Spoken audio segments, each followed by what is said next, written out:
आज आपण दुसऱ्या सेशनला सुरुवात करणार आहोत. सर्कॅडियन रिदम आणि आपलं आरोग्य याचा भाग दुसरा. पहिली महत्वाची गोष्ट म्हणजे जर सायंटिफिक प्रोसेसनी आपल्याला समजायचं असेल तर आपण आपल्या जगातल्या पद्धतींनी त्याला समजूया. काल आपण निसर्गाला बघून समजलेलं आहे की हे कसं असतं. आज आपण बघूया की सपोज आपल्याला हे जे भिंतीवरचं घड्याळ आहे, सगळ्यांच्याच घरामध्ये असं एक घड्याळ असणार आहे ज्याला तास काटा, मिनिट काटा आणि सेकंडचा काटा आहे आणि डायल आहे. मग हे घड्याळ जेव्हा मॅन्युफॅक्चर होतं एखाद्या कंपनीमध्ये, ते कसं होत असेल, त्याचे काय स्टेप्स असतील किंवा त्याची काय प्रोसेस असेल असं जर तुम्हाला विचारलं तर तुम्ही एक डोळ्यासमोर आणाल की मला माहिती नाही. दुसरा विचार कराल की जर हे सगळे काटे बरोबर चालले तरच आपल्याला ते बरोबर वेळ दाखवणार आहे. म्हणजे काय तर हे कसंही केलं तर चालणार नाहीये. तास काटा पुढे, मग मागे मिनिट काटा किंवा सेकंड काटा, त्यांचा जो क्रम आहे किंवा तो कशावर काय असला पाहिजे, घड्याळाचा जो आकार आहे आणि काट्यांचा आकार काय आहे, त्याच्या मागे त्याचं एक मशीन आहे जे या काट्यांना चालवणार आहे. मग त्याला सेल लागू शकतो किंवा ते मेकॅनिकल असू शकते प्रोसेस. म्हणजे काय तर ही वस्तू तयार करताना त्याचा उपयोग काय आहे हे तर आपल्याला माहिती आहे, पण तो उपयोग साध्य होण्यासाठी काय स्टेप्स वापरल्या जातात त्या पण फार महत्वाच्या आहेत. म्हणजे जर आपण असं बघितलं की अॅनालॉग हे क्लॉक, याला अॅनालॉग क्लॉक म्हणतो. डिजिटल म्हणजे ज्याच्यामध्ये तुम्हाला स्क्रीनवरती फक्त नंबर आकडे जे डिजिटल फॉर्म मध्ये दिसतात ते झालं डिजिटल क्लॉक. याला अॅनालॉग क्लॉक असं म्हणलं जातं. मग याच्यामध्ये याची जेव्हा असेंब्ली लाईन असेल की एकानंतर एक काम केलं पाहिजे तर ते घड्याळ व्यवस्थित चालणार आहे. म्हणजे जर आपल्याला पहिल्यांदी सेकंड काटा हा पूर्ण सर्कल फिरणार आहे तर तो शेवटी असला पाहिजे, मग मिनिट काटा आणि मग तास काटा असला पाहिजे. म्हणजे जो शेवटी हलणार आहे त्याला पहिलं ठेवलं पाहिजे, नंतर हलणाऱ्याला नंतर, आणि सर्वात शेवटी त्यांचा जो सिक्वेन्स आहे कसं ते लावायचं याची एक ऑर्डर आहे. आणि ही ऑर्डर फार महत्वाची असते. ही झाली सायंटिफिक प्रोसेस. जर आपण एखादं कुठलीही गोष्ट मॅन्युफॅक्चरिंग किंवा त्याला आपण माउंटिंग म्हणतो इंडस्ट्रियल लँग्वेज मध्ये, तर त्याचे जे इन्स्ट्रक्शन किंवा सिक्वेन्स आहे तो फार महत्वाचा असतो. त्याचप्रमाणे जर आपण आपल्या डायजेस्टिव्ह सिस्टीमला बघितलं, म्हणजे काय तर जसं हे घड्याळ आहे की ज्याचं तयार करताना एक प्रोसेस फॉलो करावी लागते, त्याचप्रमाणे जर आपण आपल्या शरीराकडे बघितलं तर शरीराची जी अन्न पचन करण्याची प्रोसेस आहे ती सुद्धा एक असेंब्ली लाईन सारखी किंवा एका मशीनच्या प्रोसेस सारखीच असते. म्हणजे तोंडामध्ये अन्न घातल्यापासून ते गुदद्वारामधून त्याचे अनावश्यक भाग बाहेर टाकेपर्यंत चा जो पूर्ण सिक्वेन्स आहे तो सुद्धा एका ठराविक पद्धतीने केला पाहिजे, तर तो आपल्या शरीराला जे आउटपुट द्यायचंय ते व्यवस्थित देईल. आणि त्याचा क्रम, त्याचं कुठल्या वेळी तो पर्टिक्युलर अवयव सगळ्यात जास्त काम करतो हे त्याच्या खूप महत्वाचं आहे. मग आपलं रोजचं जेवण ठराविक वेळी केलं किंवा जेव्हा मला भूक लागली आहे तेव्हा केलं तर शरीरातलं जे बॉडी क्लॉक आहे, म्हणजे शरीराच्या आतलं स्वतःचं शरीराचं जे घड्याळ आहे ते सुद्धा आपल्याला व्यवस्थित काम केलं तर अन्न पचवणं सोपं जातं. जर आपण चुकीच्या वेळी खाल्लं, चुकीच्या पद्धतीने खाल्लं आणि भूक लागली नसताना खाल्लं, म्हणजे त्याची गरज नसताना खाल्लं, या कुठल्याही चुकीमुळे शरीराचं जे घड्याळ आहे ते अन्न पचवण्यासाठी त्या त्या अवयवाला त्रास दिल्यासारखं होईल.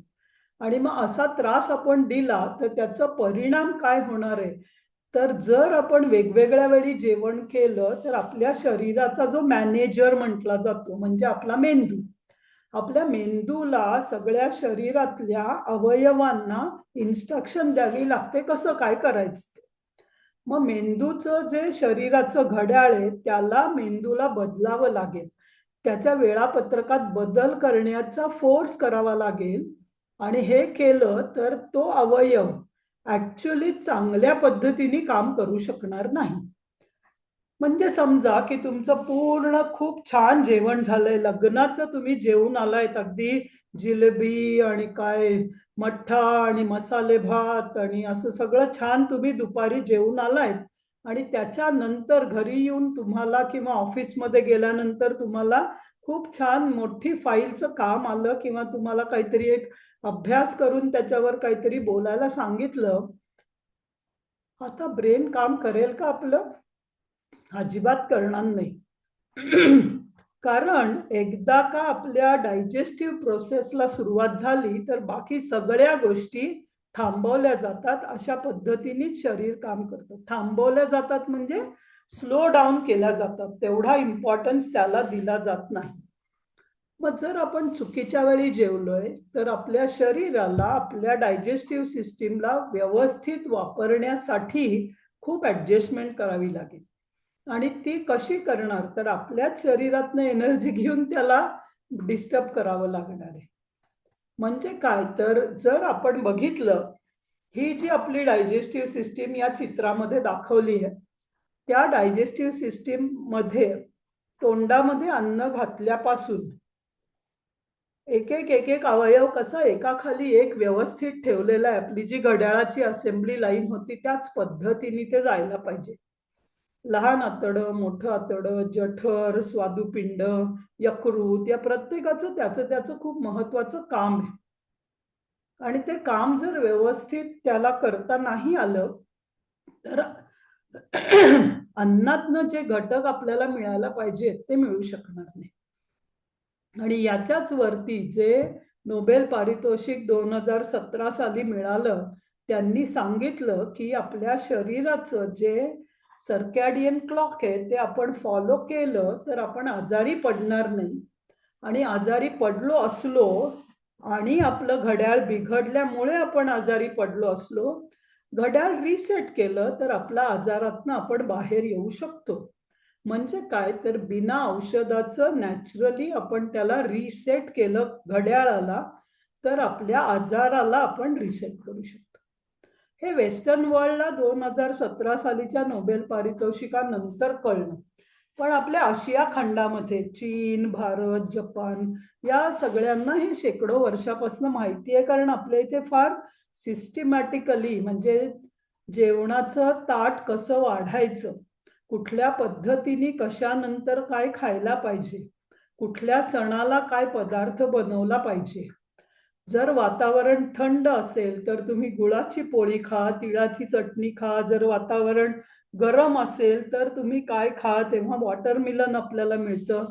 जेव्हा पावसाळा असेल तेव्हा काय खा? या सगळ्याचं ज्ञान आपल्या संस्कृतीमध्ये ऑलरेडी आहे आणि तसेच आपले सण आहेत. त्याच्यावरनं तुम्हाला कळेल की आपले सण असे सेट केलेले आहेत की आपल्याला आपल्या शरीराला नेचर बरोबर कसं राहता यायला पाहिजे याच्यासाठी एक व्यवस्थित आखणी करून दिलेली होती.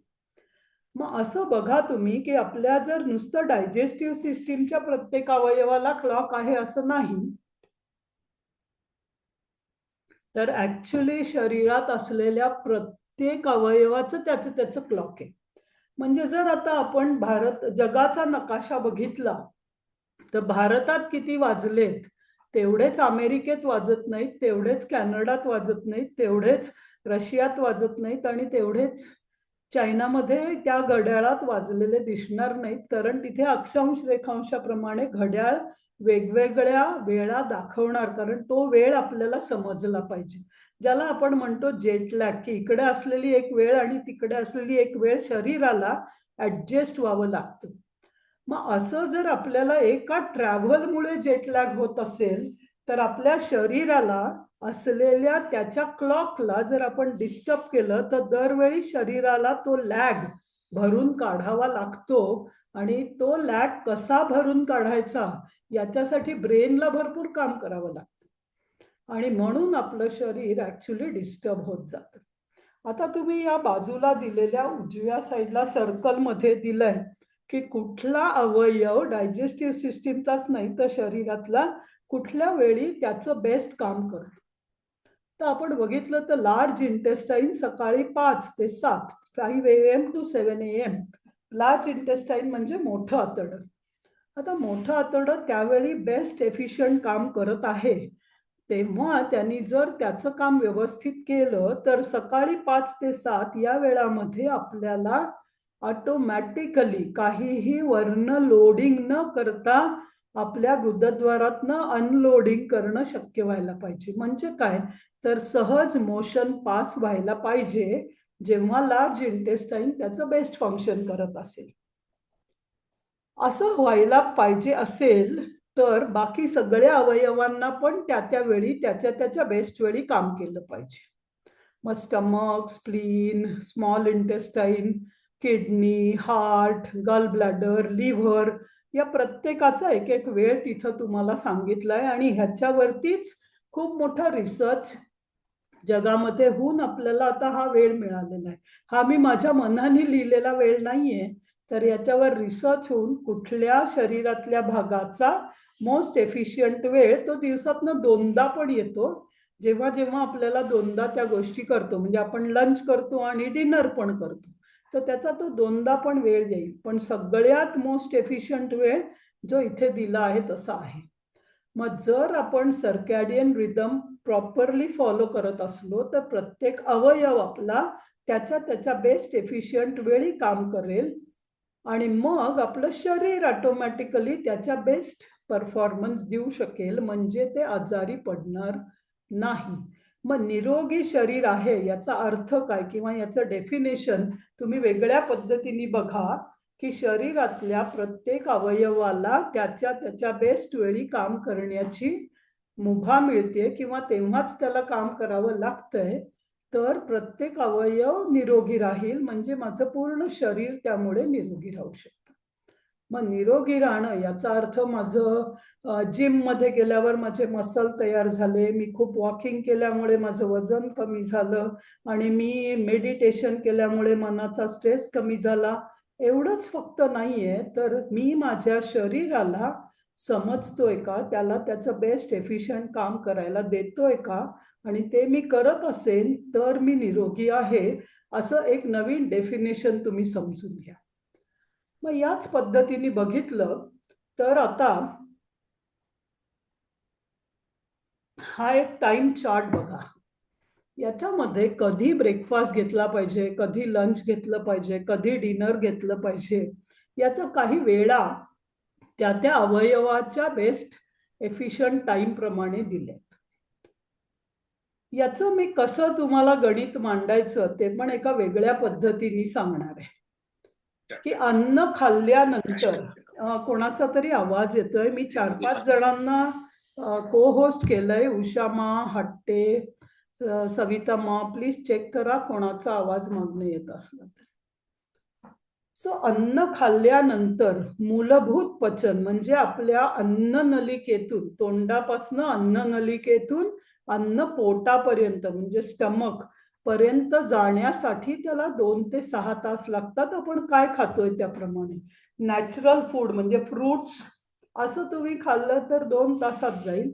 पण हार्ड हेवी फूड असेल, जसं कुक्ड फूड आहे किंवा राईस आहे, पोळी भाजी आहे, तर त्याला जास्त वेळ लागू शकतो. म्हणजे त्यात किती फायबर आहे, किती स्निग्ध आहे त्याच्याप्रमाणे, पण साधारणपणे 2 ते 6 तास लागतात असं तुम्ही समजून घ्या. मग 6 तास आपण धरूया, कारण आपण काय फक्त फळं खाऊन रोज राहत नाही आहोत. आपण काही योगींसारखे, स्वामींसारखे राहत नाही आहोत. आपण एक सामान्य माणसासारखे राहतोय. म्हणजे आपण वेगवेगळ्या वस्तू, आपल्या वेगवेगळे पदार्थ आपल्या जेवणामध्ये असणार आहेत. म्हणजे आपल्याला मूलभूत पचनक्रियेसाठी 6 तास लागणार आहेत असं आपण धरूया.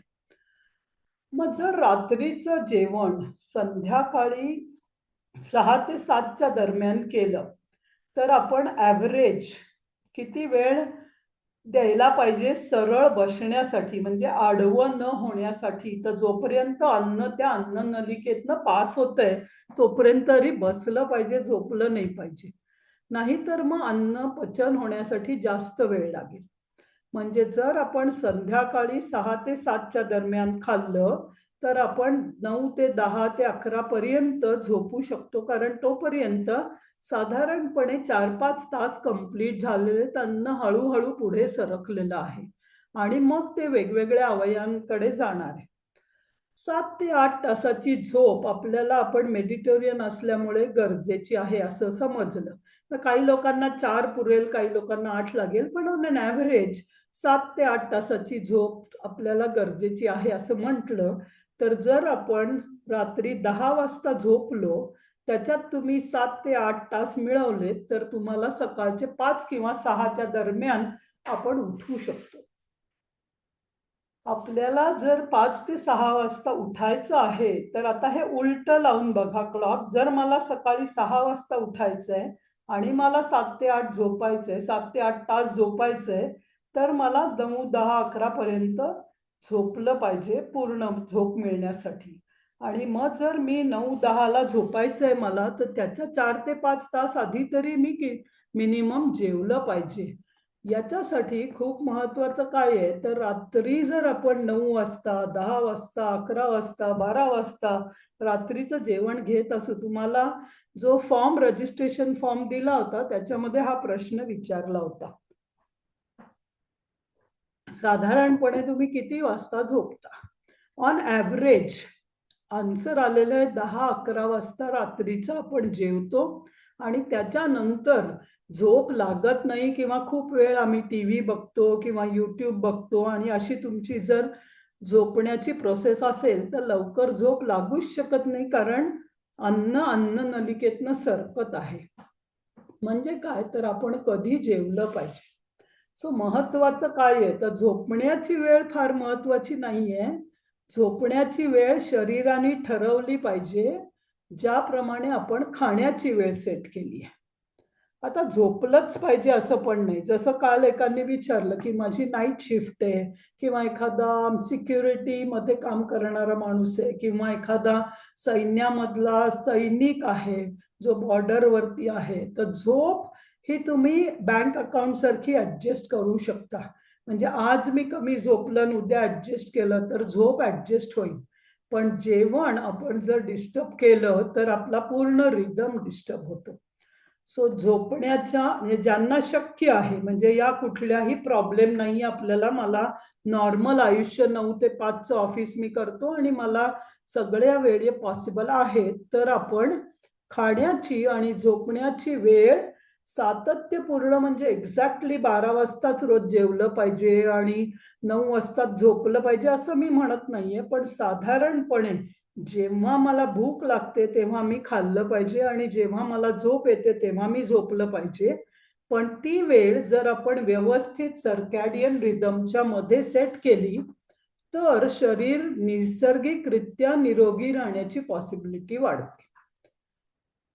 आपण जर एखाद दिवशी डिस्टर्ब केलं शरीराला, खूप काहीतरी फंक्शन होतं म्हणून, काही कारण होतं म्हणून, कोणाचा वाढदिवस होता म्हणून, जर आपण शरीराला डिस्टर्ब केलं, म्हणजे रात्री खूप उशिरा जेवलो त्यामुळे झोप लागली नाही, तर तुम्हाला सगळ्यांना माहिती आहे की सकाळी उठल्यानंतर पोट, शरीर सगळं काही गडबड करत असतं. सोडा प्यावासा वाटतो, खूप काहीतरी गरम पाणी प्यायल्याशिवाय, काही लोक म्हणतात सकाळी चहा प्यायल्याशिवाय मला मोशनच होत नाही. आणि माझं असं डिपेंडन्सी आलेली आहे आता, की हे अगदी केलंच पाहिजे, नाही तर शक्य नाही. अस्वस्थ वाटत राहणं, ती सिस्टीम अननॅचरल असणं, ही फार पहिली स्टेप आहे आपल्या निरोगीपणाला बाहेर जाण्याची. म्हणजे रोगी होत राहण्याची पहिली स्टेप काय आहे, तर मला माझं सकाळी मोशन होत नाही. तर तुमच्या नोटबुकमध्ये तुम्ही लिहून घ्या हेल्थचं नवीन डेफिनेशन तुमच्यासाठी, की ज्याला रात्री छान शांत झोप लागते, कुठेही कधीही जेव्हा त्याला झोपायचे तेव्हा झोप लागते, सकाळी उठल्यावर पाणी किंवा चहा किंवा काय सरबत किंवा ग्रीन टी किंवा कुठला तरी एक वेगळा पदार्थ शरीरामध्ये न घालता ज्याला मोशन होते, तो माणूस निरोगी आहे. हा एक सिंपल, सहज, शरीराला तुम्ही लावू शकणारा एक पॅरामीटर आहे, की मला झोप शांत लागते का आणि मला मोशन विनासायास होते का. हे जर होत असेल तर तुम्ही निरोगी आहात. हे होत नसेल तर तुम्हाला डायबिटीस नाहीये, तुम्हाला बीपी नाहीये, तुम्हाला काही औषधं नाहीयेत, तुमचं सगळे पॅरामीटर नॉर्मल आहेत, पण या 2 गोष्टी होत नाहीयेत, याचा अर्थ तुम्ही हळू-हळू कुठल्यातरी आजाराकडे जायला लागलात. मग जर तुम्हाला बाकी काही आजार नाहीये, तर तुम्ही नशीबवान आहात. तुमच्या शरीराला रिसेट करा, कधीही आजारी न होण्यासाठी. तुम्हाला थोडा काही आजार असेल, तर जास्त कष्ट करावे लागतील शरीराला रिसेट करण्यासाठी, कारण एका कुठल्यातरी सवयीमुळे तुम्ही शरीराला आजाराकडे नेलेलं आहे. सो घरगुती अन्न खा, चुकीच्या वेळी खाऊ नका. शरीराचा जो गुणधर्म आहे किंवा निसर्ग धर्म आहे, त्याला तुम्ही डिस्टर्ब करू नका. तर तुम्ही निरोगी राहण्याची पॉसिबिलिटी वाढते. मी असं म्हणणार नाहीये की तुम्हाला काहीच होणार नाही. काही होऊ शकतं, जसं व्हायरल इन्फेक्शन होऊ शकतं, कधीतरी पडलं तर हाड मोडू शकतं, पण त्याचा तुमच्या रोगी असण्याशी काही संबंध राहणार नाही. रोगी आहे म्हणजे काय? तर मला गोळ्या औषधं घेतल्याशिवाय राहता येत नाही, किंवा थोडासा काही बदल झाला, पाणी बदललं म्हणून, जागा बदलली म्हणून किंवा सीझन बदलला म्हणून माझं शरीर, त्याला प्रतिकार शक्ती कमी झाली आहे. सहज ताप येतो, सहज कोल्ड कफ होतं किंवा अनइझी होतं. हे सगळं होतं, याचा अर्थ शरीर तुम्हाला सांगतंय की तुम्ही निरोगी नाही, तर रोगी होण्याच्या दिशेने वाटचाल करत आहात. हे जर आपल्याला समजलं, तर मग काय लक्षात घ्यायचं, तर निरोगी शरीरासाठी खूप महत्वाचं काय आहे? तर आपण काय अन्न खातो हे आपल्या सगळ्यांना माहिती आहे, आणि याच्यावर तुम्हाला खूप इन्फॉर्मेशन मिळेल. हे असं झालं तर ते खा, हे झालं तर हे खाऊ नका. हे बरंच सारं तुम्हाला माहिती आहे की काय खाल्लं पाहिजे, काय नाही खाल्लं पाहिजे. आणि आजच्या जगामध्ये हे खूप आपल्याकडे इन्फॉर्मेशन आहे. हे तर महत्वाचं आहेच. त्याच्याबरोबर आपण किती खातो हे पण महत्वाचं आहे. किती म्हणजे क्वांटिटी, आणि किती वेळा, हे दोन्ही पण महत्वाचं आहे. आणि खूप महत्वाचं काय आहे, तर आपण ते कधी खातो किंवा किती वाजता खातो, म्हणजे किती वाजता एक्झॅक्ट वेळेपेक्षा सुद्धा आपण ते कधी खातो हे खूप महत्वाचं आहे. सो निरोगी राहण्यासाठी आपण या सेशनमध्ये खूप विचार काय याच्यावर करणार नाही आहोत, किती याच्यावर करणार आहोत, पण सगळ्यात जास्त विचार करणार आहोत कधी, आणि त्याचबरोबर कसं, याच्यावर पण आपण विचार करणार आहोत. आणि हे खूप महत्वाचं आहे. मग आता पहिल्यांदा आपण बघूया की सर्कॅडियन रिदम आपला का डिस्टर्ब झालाय, का खराब झालाय. त्याचं कारण जर तुम्हाला कळलं, तर रिसेट मला कुठलं करायचंय, कारण यातली काही कारणं काही लोकांना लागू असतील, काही कारणं दुसऱ्या लोकांना लागू असतील. ही सगळी कारणं एका माणसाला असण्याची गरज नाहीये. त्यातल्या काही गोष्टी तुम्हाला लागू राहतील. सो पहिलं काय आहे, तर कुठलीही गोष्ट चुकीच्या वेळी केल्यावर तुम्ही तुमच्या मास्टर क्लॉकला डिस्टर्ब करता. झोपेचं वेळापत्रक तुम्ही डिस्टर्ब करता, आणि ते खूप महत्वाचं आहे. सो पहिली चूक काय आहे, तर सूर्यप्रकाशाचा अभाव. आजकाल कितीतरी लोक अशी आहेत की सूर्योदयाच्या वेळी गाढ झोपेत असतात, आणि पडदे लावलेली पूर्ण बंद रूम, एसी असू शकतो किंवा अजून काही त्याच्यामध्ये कम्फर्टच्या गोष्टी असू शकतात, पण सूर्यप्रकाश डोळ्यावर येतच नाही. सूर्य उगवलेला आम्ही बघायला वेळच होत नाही. असं जर तुमचं आयुष्य असेल, तर हा पहिला सिग्नल सेट करणं महत्वाचं आहे की माझं सर्कॅडियन क्लॉक डिस्टर्ब झालेलं आहे. त्याचं महत्वाचं कारण हे असू शकतं. जर तुम्ही सकाळी उठत असाल, सूर्याचा प्रकाश तुमच्या घरामध्ये, तुमच्या शरीरावर येत असेल, तर हे कारण तुम्हाला रिसेट करावं लागणार नाही. दुसरं, अंधाराच्या वेळी म्हणजे संध्याकाळी किंवा काही वेळा दिवसा सुद्धा, लाईक आमच्या ऑफिसमध्ये दिवसा सुद्धा कृत्रिम प्रकाश आणि खूप एलईडी डार्क लाईट्स किंवा ब्लू लाईट याच्याशी संपर्क खूप असणं.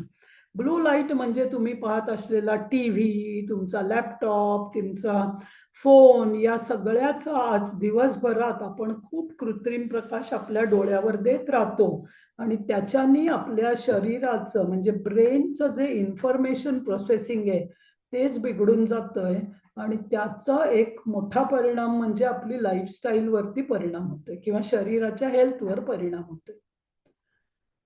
जेवण किंवा इव्हन स्नॅक्स म्हणजे जाता येता एखादं बिस्किट खाल्लं किंवा थोडासा चहा प्यायला ह्यांच्याकडे गेलो म्हणून पोहे खाल्ले, जाताना काय भजी दिसली म्हणून भजी खाल्ली, वडापाव खाल्ला आणि तो कधी खाल्ला तर विसंगत वेळी खाल्ला. म्हणजे मला भूक लागलेली नव्हती, पण सोशल गरज म्हणून, दिसलं म्हणून, मला क्रेविंग झालं म्हणून अशा वेगवेगळ्या कारणांनी वेळापत्रकाच्या बाहेर काहीतरी खाल्लं तर ते आपल्या घड्याळाला त्रास देतं. झोपायला जाणं आणि विसंगत वेळी जागं होणं म्हणजे खूप रात्री उशिरा झोपणं आणि सकाळी 11-12 वाजता जागं होणं असं जर तुमचं आयुष्य असेल तर ते तुमचा सर्कॅडियन क्लॉक डिस्टर्ब करतं. व्यायाम किती आणि कधी करता हे पण खूप महत्वाचं आहे. आजकाल अशी वेळ आली आहे की लोक जिमला जातात पण सकाळी वेळ नाहीये कारण ऑफिस आहे, ट्रॅव्हल करायचंय वगैरे वगैरे आणि म्हणून रात्री बॅडमिंटन खेळायला जातात किंवा जिमला जातात किंवा काय झुंबा डान्स प्रॅक्टिस करायला जातात आणि हे जर रेग्युलर आपण करत राहिलं तर ज्यावेळी आपल्या शरीरामध्ये मेलिटोनिन तयार व्हायला पाहिजे त्यावेळी ऍक्च्युली आपण खूप सारं कार्टिसॉल किंवा सेरोटोनिन किंवा डोपेमाइन या सगळ्या हार्मोन्सना तयार करतोय ज्याच्यामुळे आपल्या शरीराचा रिदम डिस्टर्ब होतो. रात्रीची शिफ्ट आणि इतर प्रकारच्या शिफ्टमध्ये किंवा वेगवेगळ्या कामांमुळे सुद्धा सर्कॅडियन रिदम डिस्टर्ब होऊ शकतो. पण मग आता माझं कामच तसं असेल तर चॉईस नाहीये. मग मी तो कसा रिसेट करू शकते हे पण आपल्याला समजावं लागेल कारण काम सोडून तर चालणार नाहीये. आणखीन वेगवेगळ्या टाइम झोनमध्ये प्रवास करतो म्हणजे खूप इंटरनॅशनल ट्रॅव्हल्स करावी लागतात किंवा 4 महिने इकडे 6 महिने तिकडे किंवा आता काय माझ्या मुलीची डिलिव्हरी आहे म्हणून सुनेचं डिलिव्हरी आहे म्हणून काही लोक दुसऱ्या देशामध्ये जातात 3-4 महिने तिथे राहतात मग इकडे येतात किंवा असं काही त्यांना करावं लागतं ऑफिसच्या कामासाठी किंवा जनरल प्रवास करावा लागतो म्हणून तर ह्याचा सुद्धा आपल्या सर्कॅडियन रिदमवर परिणाम होतो जर आपण त्याची व्यवस्थित काळजी नाही घेतली तर. म्हणजे असं हे काही करायला नाही पाहिजे असं नाहीये पण ते करताना जर काळजीपूर्वक ऍडजस्ट केलं म्हणजे शिफ्ट ड्युटी किंवा टाइम झोन मधला प्रवास करताना काय काळजी घेतली पाहिजे ज्यामुळे आपला रिदम डिस्टर्ब होणार नाही हे आपण इथे शिकणार. बेसिकली आजकाल अशा घरांची निर्मिती व्हायला लागली आहे की जिथे दिवसभर लाइटिंग करावं लागतं कारण चुकीचं वास्तुशास्त्र माझ्यासाठी वास्तुशास्त्र म्हणजे काय तर व्यवस्थित लाईट आणि हवा ज्या घरामध्ये येत नाही तिथे हा डिस्टर्बन्स येतो सतत लाईट लावावाच लागतो किंवा अशी ऑफिसेस जिथे कृत्रिम लाईट लावल्याशिवाय काम होऊच शकत नाही हा आपल्याला त्रासदायक असू शकतो. दुसरं म्हणजे सतत आपल्या टाइम टेबलला कधीही ईट ईट ईट ईट ईट ईट सतत अवेलेबल कधीही रेडी आहे मी खायला आणि मला काही लोक तर असं म्हणतात की बनवलंय म्हणून डबे टेबलवर ठेवलेत आणि ते समोर दिसलं की खावंसं वाटतं आणि ते क्रेव्हिंग का होतंय मला याचं कारणच आपल्याला माहित नाही आणि आपल्याला वाटतं स्ट्रेस ईटिंग करणं अशा ॲडव्हर्टाइजमेंट पण दाखवतात की रात्री उठून तुम्हाला ते आईस्क्रीम फ्रीज उघडून खावंसं वाटेल इतकं ते टेम्पटिंग आहे पण ते तुम्हाला असं यावेळी खावंसं वाटतं याचा अर्थ ते आईस्क्रीम खूप चांगलं आहे असं असू शकतं पण बेसिकली माझ्या पोटाची गरज आणि माझ्या मनावरचा ताबा जर नाहीये तर मला हे असं का वाटतंय याचं आपण समजून घेतलं पाहिजे आणि त्याचा त्रास मला काय होतोय हे पण समजायला पाहिजे. झोपायची वेळ झाली आहे पण झोप येत नाही सगळे झोपलेत मग काय करायचं म्हणून टीव्ही बघत बसणं किंवा YouTube वरती काहीतरी किंवा Netflix वरती सिनेमा बघणं किंवा ऑफिसचं काम करणं पण पद्धत काय झाली आहे तर फक्त लॅपटॉप किंवा फोन किंवा टीव्ही चालू आहे बाकी सगळे लाईट बंद झालेत अशा वेळी खूप लाईट आपल्या डायरेक्ट डोळ्यावर येतो आणि SCN आपलं ट्रिगर होतं आणि कंटिन्युअसली मेलिटोनिन न होता कार्टिझॉल तयार होत राहतं, ज्याचा स्ट्रेस येत राहतो. आणि असं जर आपण झोपलो रात्री तर सकाळी उठणं खूप मुश्किल होऊन जातं, कारण नॅचरली माझी झोप शांत झाली, पूर्ण झाली आणि मी फ्रेश उठतेय, ही परिस्थिती येण्यासाठी तुम्ही कसे झोपताय त्याच्याप्रमाणे तुम्ही कसे उठणार आहात हे ठरणार आहे. त्याच्यानंतर हे रात्रीची जिम किंवा स्पोर्ट्स हे सगळं सुद्धा एखाद वेळी एखादी मॅच म्हणून कोणी खेळलं तर फारसा प्रॉब्लेम नाहीये. पण रुटीन म्हणून जर आपण असं करायला लागलो तर शरीर त्याचा रिदम अपसेट करून ठेवतं. आता हेच मी तुम्हाला सांगितलं की प्रत्येक देशाचं एक स्वतःचं वेगवेगळं क्लॉक आहे आणि तसंच आपल्या शरीराचं पण एक वेगवेगळं क्लॉक आहे. शरीराचं म्हणजे शरीरातल्या प्रत्येक भागाचं. तर पूर्ण जग म्हणजे तुमचं शरीर समजा, त्यातला एक एक देश म्हणजे तुमचा अवयव समजा आणि त्या प्रत्येक अवयवाचं त्याचं त्याचं चालणारं एक घड्याळ आहे आणि ते तसंच चाललं तरच तो अवयव व्यवस्थित काम करणार आहे, हे समजायला पाहिजे. मग आपल्या या डिस्टर्ब झालेल्या सर्कॅडियन रिदमला कसं रिसेट करायचं? का डिस्टर्ब झालाय याची काही कारणं मी तुम्हाला सांगितली. मग आता आपण बघूया की ते रिसेट करण्यासाठी काय केलं पाहिजे. तर पहिली महत्वाची गोष्ट, कन्सिस्टन्सी इन स्लीप टाइम, की झोपण्याची वेळेमध्ये रेग्युलॅरिटी. मग Monday, Tuesday, Wednesday, Thursday, Friday सगळं चांगलं चालतं, कारण उद्या शाळा आहे, ऑफिस आहे, सगळं रुटीन आहे. पण जेव्हा आपण सॅटर्डे संडेला येतो तेव्हा वाटतं एखाद दिवशी काय होतं आठवड्यामध्ये आपण डिस्टर्ब केलं तरी. असं आपल्याला दर आठवड्याला वाटलं आणि दरवेळी आपण जर त्याला डिस्टर्ब केलं तर मात्र शरीर चांगलंच डिस्टर्ब होऊन जातं आणि याचा परिणाम आपल्या हेल्थवरती डेफिनेटली होतो. तुम्ही बघितलं तुमच्या घरातल्या आजी आजोबा असतील आता, एक पोळी खातात कारण तेवढीच त्यांना डायजेस्ट होते. 10 वाजले की गुपचूप झोपून जातात, जगात काही का होईना. आणि ती आज माणसं 80, 90, 100 वर्षाची आपल्यापेक्षा जास्त हेल्दी आहेत. आपण आपल्या 20-30 वर्षाच्या मुलांपेक्षा जास्त हेल्दी आहोत आणि 20-30 वर्षाची मुलं त्यांच्या 7-8 वर्षाच्या मुलांपेक्षा जास्त हेल्दी आहेत.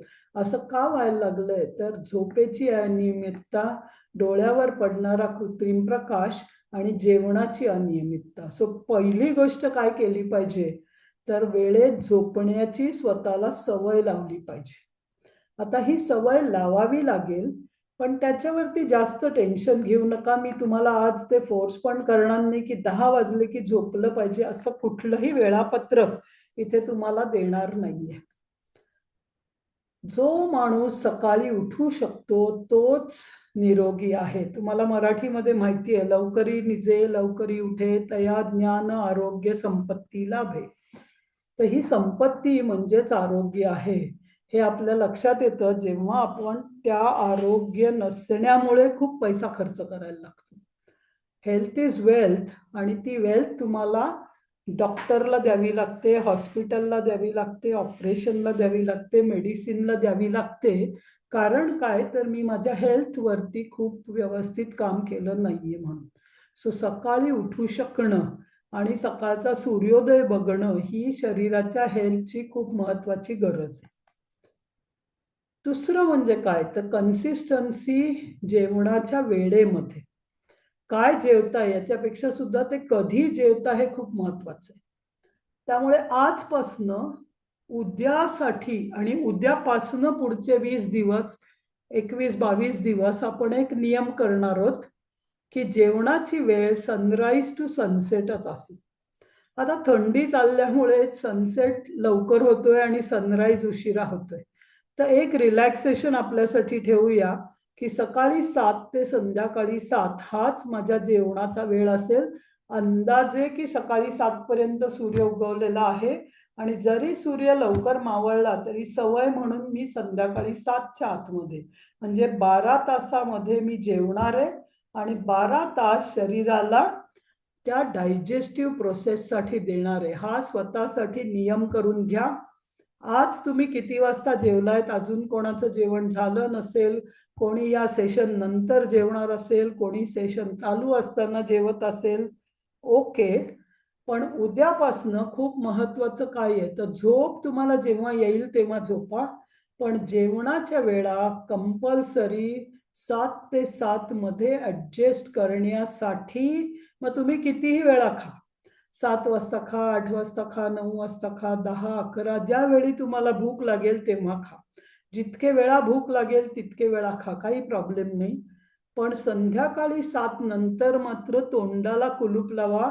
उगीच कोणीतरी आणलं म्हणून आईस्क्रीम खाल्लं थोडंसं, एखादा बदाम काय प्रसादाचा दिसला म्हणून खाल्ला, जे काही आहे खायचं तुम्हाला वाटेल ते नेक्स्ट डे मॉर्निंग 7 नंतरच मी खाणार आहे, तोंडाला कुलूप, हे जर तुम्ही आजपासनं ठरवलं तर उद्यापासनं सुरू केलं तर तुम्हाला बाकी सगळ्या गोष्टींवर सहज प्रोसेस करता येईल शरीराला निरोगी करण्यासाठी. जसं तुम्हाला डॉक्टर सांगतो ना की हे औषध आहे ना, हे अँटीबायोटिक आहे, त्याचा 5 दिवसाचा कोर्स किंवा 7 दिवसाचा कोर्स तुम्ही घेतलाच पाहिजे.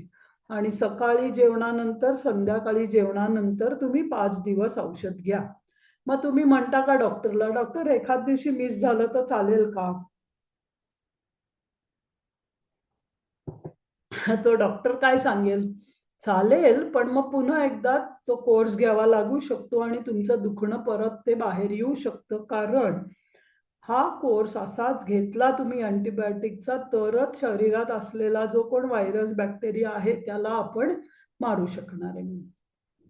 एक्झॅक्टली सेम वे तुम्ही स्वतःला सांगा आणि तुमच्या घरातल्या सगळ्यांना सांगा की तुम्ही उद्यापासनं सकाळी 7 ते संध्याकाळी 7 मध्येच खाणार आहात. आता तुम्ही मला प्रश्न विचाराल की मी तर रोज 9-9:30ला जेवतो, मग मला संध्याकाळी 6ला जेवल्यानंतर किंवा 6:30ला जेवल्यानंतर रात्री 9-9:30ला भूक लागली तर काय करायचं? सिंपल गोष्ट करायची, ती काही भूक नाहीये, कारण तुम्ही 6-6:30ला पूर्णपणे व्यवस्थित जेवलेले आहात. त्यावेळी वडापाव, समोसा किंवा भेळ असं खायच्या ऐवजी, ती खूप वेळ अशी आहे की सगळ्यांना ऍक्च्युली 6-6:30ला भूक लागते, जो आपण स्नॅक टाइम ठरवतो. त्याच्या ऐवजी तुमचं जेवण शिफ्ट करा. मग तुम्हाला भाजी, पोळी, भात, आमटी, खिचडी, काय थालीपीठ, तुम्हाला जे काय खायचं असेल ते खा त्यावेळी. पूर्ण पोट भरून खा. संध्याकाळी 7 नंतर जर भूक लागली असं वाटलं, पोटातनं तुम्हाला जर सिग्नल आला, कारण तुम्हाला कधीतरी वेगळ्या वेळी खाण्याची सवय आहे म्हणून, तर छानपणे जसा तुम्ही चहा गरम करता तेवढं गरम पाणी करायचं. हळूहळू सिप सिप करत ते गरम पाणी प्यायचं. तुमच्या शरीराला ऍक्च्युली फूड डायजेस्ट करण्यासाठी पाणी लागतं, तेव्हा ते शरीर भूक लागली असं तुम्हाला सांगत राहतं. किंवा तुमच्या ब्रेनला भुकेची एक रेकॉर्डिंग आहे, ते 2 ते 3 दिवस लागतील तुम्हाला, तोपर्यंत भूक लागू शकते. पण मग मी थोडं दूध प्यायलं तर चालेल का, मी एखादं फळ खाल्लं तर चालेल का, असे प्रश्न मला विचारू नका. कारण संध्याकाळी 7 नंतर काहीही न खाणं हा तुमच्यासाठी तुमच्या रोगाला बाहेर पाठवण्याचा पहिला नियम आहे. मग तुम्हाला डायबिटीस असला तरी, तुम्हाला वेगळे काही आजार असले तरी, कुठली औषधं घ्यायची असली तरी, तुम्ही जर पूर्ण 12 तास जेवलात, 12 तासात कितीही वेळा तुम्हाला भूक लागेल तेवढं जेवलात, तुम्हाला काहीही त्या रात्रीच्या 12 तासात होणार नाही याची गॅरंटी माझी. आणि जर भूक लागली असं वाटलंच तर घरात खूप फूड अवेलेबल आहे, चक्कर वगैरे काही येणार नाही. चक्कर येते असं वाटलं तरी छान गरम पाणी 1 ग्लासभर प्या आणि झोपा परत. शांत झोप लागेल. रादर जितके तुम्ही लवकर 7-6, 6:30, 7ला जेवाल तितकी तुमची डायजेस्टिव्ह प्रोसेस चांगली होईल आणि हळूहळू तुमची झोप पण चांगली रिसेट होईल.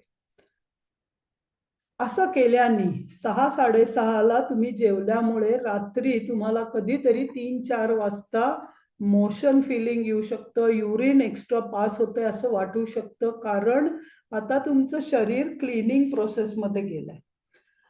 तुम्हाला जर ब्रह्ममुहूर्तावर जाग आली 3-4-5 वाजता, म्हणजे सूर्य दयाच्या 96 मिनिटं आधी, म्हणजे 1.5 तास आधी जर तुम्हाला जाग आली तर त्यात काही चुकीचं नाहीये. तसं वाटलं तर एक 10-15 मिनिटं थोडंसं वॉकिंग करा, छानपैकी मंत्र म्हणा, तुम्हाला जप येत असला तर जप करा, ध्यान येत असलं तर रात्री ध्यान करा, पुन्हा झोपलात तरी काही प्रॉब्लेम नाही. आणि जर झोप नाही लागली तर झोप पूर्ण झाली असली तरी काही प्रॉब्लेम नाही. थोडे 2-3 दिवस तुम्हाला हा प्रॉब्लेम वाटू शकतो, पण तो प्रॉब्लेम नाहीये. तर आपला अपसेट झालेला रिदम शरीर सेट करते. आता जेव्हा तुम्ही सकाळी 7 वाजेपर्यंत काही खाणार नाही आहात, मग सकाळी उठून मला गरम पाणी पिण्याची सवय आहे, मला हे पिण्याची सवय आहे, मला थायरॉइड आहे त्याची गोळी घ्यावी लागते, जे काही औषध घ्यायचं आहे, पाणी प्यायचं आहे, चहा प्यायचा आहे, ग्रीन टी प्यायचा आहे, तो तुम्ही 7 वाजता पिऊ शकता, काही प्रॉब्लेम नाही. अशा वेळी आता उठल्यापासनं त्या पहिल्या तुमच्या फूड इनटेकच्या आधी काय करायचं, तर तुम्ही नियमित ध्यान करा जर तुम्ही शिकला असाल तर. प्राणायाम शिकला असाल तर प्राणायाम करा. तुम्ही जर वॉकिंग, रनिंग, जॉगिंग, जिम जे काही तुम्हाला येत असेल ते करा. नाहीतर योगासनं करा.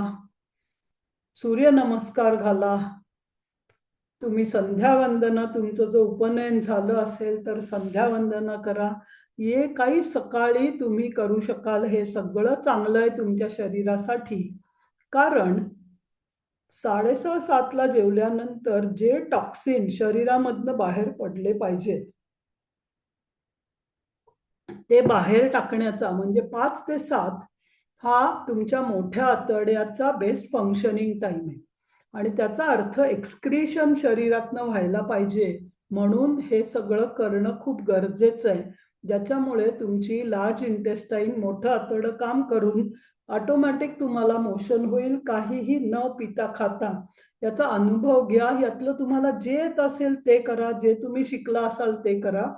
आत्ता तुम्हाला नवीन शिकण्याची वेळ असेल तर शिका, पण जेवढं तुम्हाला पॉसिबल आहे ते तुम्ही करू शकता. साधं वॉकिंग करू शकता, घरातल्या घरात वॉकिंग करा. थंडी आहे, बाहेर जाणं शक्य नाहीये, तुमच्या घरातच कॉरिडॉरमध्ये तुम्ही वॉकिंग करा.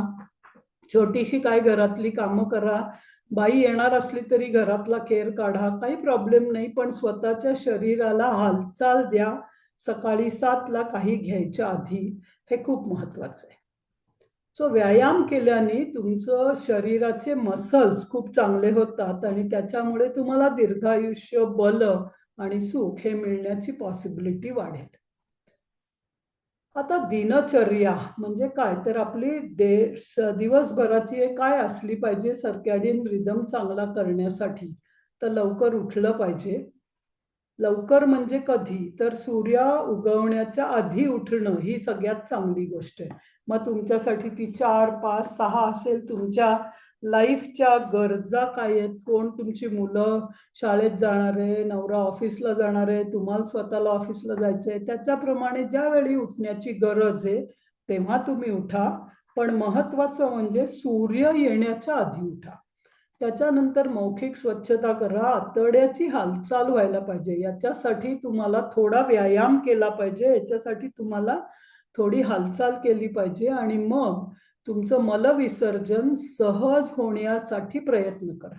मला पाणी पिण्याची सवय आहे म्हणून तुम्ही पाणी उठून पिऊ नका. 2-3 दिवस पाणी न पिता बघा, कारण 5 वाजता नाही, 6 वाजता नाही तर 7 वाजता होईलच मोशन तुम्हाला, जर तुम्ही तो एक्सरसाइज करत राहिलात तर आणि तुम्ही 7च्या आधी जेवले असाल तर. हे सहज होईल. व्यायाम करा जो शक्य आहे तुमच्या शारीरिक स्थितीप्रमाणे.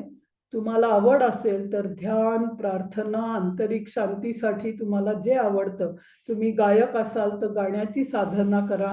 जी तुमची आवड असेल, जी तुमची मानसिकतेची गरज असेल ते तुम्ही सकाळी करू शकता. जेव्हा तुम्हाला वेळ असेल तेव्हा, सकाळीच असं काही नाही. मग अंघोळ आणि वैयक्तिक स्वच्छता करा. आहार हा सकाळी सूर्योदय ते सूर्यास्त म्हणजे याच्यामध्ये पण आत्ता आपण आपल्यासाठी पहिल्यांदी जे शिफ्ट होत आहेत त्यांच्यासाठी सकाळी 7 ते संध्याकाळी 7च्या मध्येच घ्या. काम आणि विश्रांती घ्या. ज्यांचं वय 60, 65, 70, 75 आहे सकाळी लवकर उठल्यामुळे दुपारी एक अर्धा तास तुम्हाला झोपावंसं वाटलं, शरीराने जर तुम्हाला झोप मागितली, तर झोपण्यात काहीच प्रॉब्लेम नाहीये. फक्त दुपारच्या जेवणानंतर लगेच झोपू नका. एक अर्ध्या तासांनी झोपा आणि ती वामकुक्षी करा. डाव्या अंगावरती झोपा, कारण उजव्या बाजूनी तुमचा डायजेस्टिव्ह चॅनेल काम करत असतो. त्यामुळे असं उताणं झोपू नका, पालथं झोपू नका आणि उजव्या अंगाला पण झोपू नका. जेवल्यानंतर वामकुक्षी ही खूप महत्वाची आहे. किंवा जेवल्यानंतर आपल्याला शतपावली ही आपल्याला लहानपणी सांगितलेली गोष्ट आठवत असेल, तर शतपावली करा आणि मग तुम्ही रेस्ट करू शकता. काही प्रॉब्लेम नाही. दुपारी अर्धा तास झोपण्याने ऍक्च्युली तुमच्या सगळ्या सिस्टीम एका वयानंतर त्याची गरज पण असते. आणि शेवटी संध्याकाळी तुम्ही 6:30-7ला जेवलात तर तुम्हाला खूप वेळ मिळेल आणि त्या वेळाचा सदुपयोग करण्याचा तुम्ही प्रयत्न करायला लागा. अशी जर दिनचर्या तुम्ही तुमची सेट केली, तर तुम्हाला स्वतःला खूप काहीतरी सहजपणे चांगलं मिळत असण्याची जाणीव व्हायला लागेल. हे सहज एका दिवसात होणार नाही. उद्यापासनं करण्यासाठी काही आज प्रयत्न करावा लागेल, प्लॅनिंग करावं लागेल, मनाने ठरवावं लागेल. पण निरोगी व्हायचं असेल, विदाऊट मेडिसिन जगायचं असेल, तर कुठेतरी सुरुवात करणं खूप महत्वाचं आहे. शरीराला कुठलाही त्रास न देता, कुठलंही स्ट्रेसफुल मनावरती प्रेशर न देता 2 महत्वाच्या गोष्टी म्हणजे काय, तर सकाळी 7 ते संध्याकाळी 7 या वेळातच खायचं. म्हणजे जे खायचंय ते 7 ते 7 मध्ये खायचंय. मी असं सांगत नाहीये की सकाळी 7 ते संध्याकाळी 7 खातच राहा. असं नाहीये. जेव्हा तुम्हाला भूक लागेल तेव्हा खा. पण ते सकाळी 7 ते संध्याकाळी 7च्या मध्ये असलं पाहिजे, हा एक नियम. दुसरा नियम, संध्याकाळी 7 ते सकाळी 7 मध्ये काहीही तोंडात घालायचं नाही एक्सेप्ट गरम पाणी किंवा नॉर्मल वॉटर. वॉटर हे तुम्हाला जेव्हा तहान लागेल तेव्हा प्या, जेव्हा भूक लागेल तेव्हा सुद्धा पाणी प्या. ते पाण्याचीच गरज आहे डायजेस्टिव्ह प्रोसेससाठी, भूक लागलेली नाहीये. मग आज आपण काय शिकलो, तर सगळ्या प्राणीमात्रांप्रमाणे नैसर्गिक असण्यासाठी, आरोग्यासाठी उत्तम काय आहे, तर नैसर्गिक राहणं खूप गरज आहे. प्राचीन लोकांनी किंवा आपल्या पूर्वजांनी या सर्कॅडियन रिदमचं पालन केल्यामुळे ते निसर्गतः आनंदी, शांती आणि आरोग्याचा अनुभव त्यांनी घेतलेला आहे. आज सुद्धा तुम्हाला तुमच्या घरातली खूप म्हातारी माणसं आपल्यापेक्षा जास्त चांगली असलेली दिसतील, याचं कारण तेच आहे.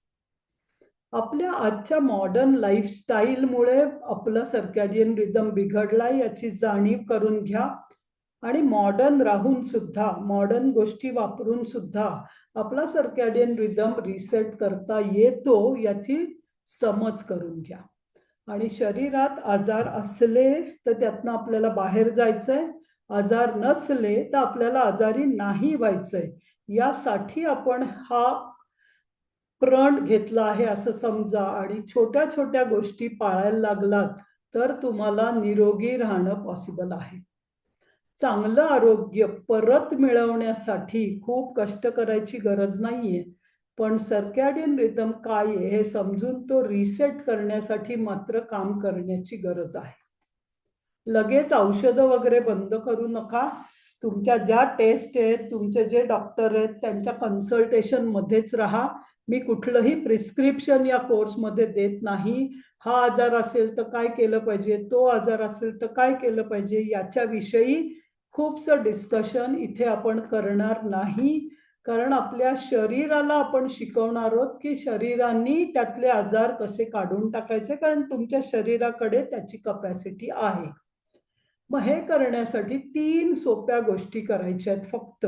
या पूर्ण कोर्समध्ये सगळ्यात महत्वाच्या 3 गोष्टी काय आहेत, तर वेळेमध्ये झोपा, सूर्योदय सूर्यास्ताच्या मध्येच जेवण करा किंवा जे काही खायचं आहे ते खा.